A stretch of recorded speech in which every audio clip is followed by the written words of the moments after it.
I'm happy to be able to join you once again for the Maine Emergency Preparedness Conference. I want to thank all my friends in MEMA and friends across the state for the work that you do.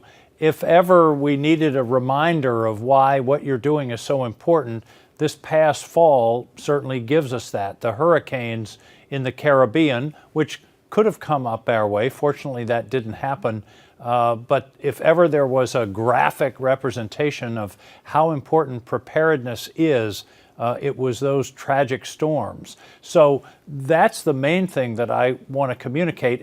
Every year I join you and I tell the story of going through MEMA when I was first elected governor and saying, why do we need all this? And then suddenly in 1998 being faced with the ice storm, and it was all necessary. And I think one of the most important things about what you do is preparing the relationships. I mean, there's focus on weather reporting and on COTS and on National Guard and preparedness, sort of physical preparedness.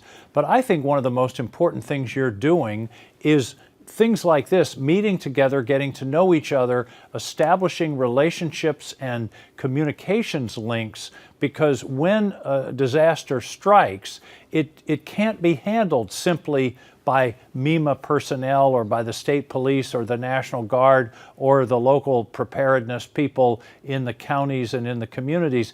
There's got to be, as we learned in the ice storm, a real cooperative relationship. And so you need to establish both your physical communications to be sure everybody can reach and talk to one another, but also the relationships so you know without a lot of back and forth who you can trust, who you can work with, who will carry through with instructions. And I think that's a very important part of what you're doing, and that's why I think a conference like this is so important.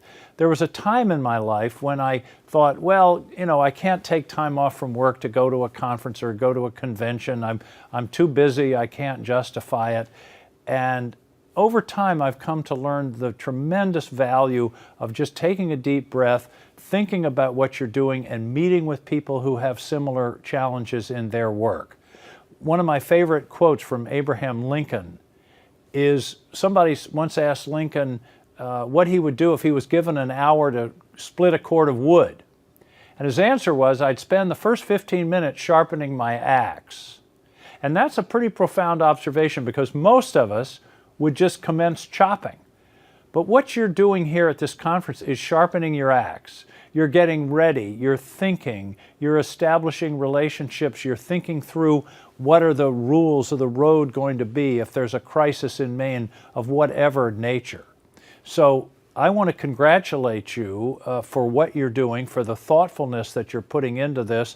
I particularly want to reach out and thank all the people in the communities around the state who are unsung unless there's a crisis, and just say thanks to all of you, for everyone from MEMA through the Guard, through the sheriff's offices, through the local emergency preparedness people.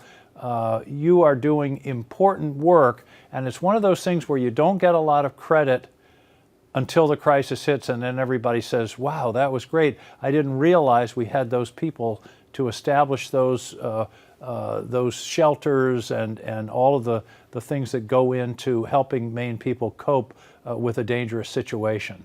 So congratulations for what you're doing. I'm proud to be associated with you and the work that you've done both now and in the past. If there's ever any way we can be helpful here in Washington, don't forget to let me know. But the basic message is thanks on behalf of your communities and the state of Maine. You're doing great work.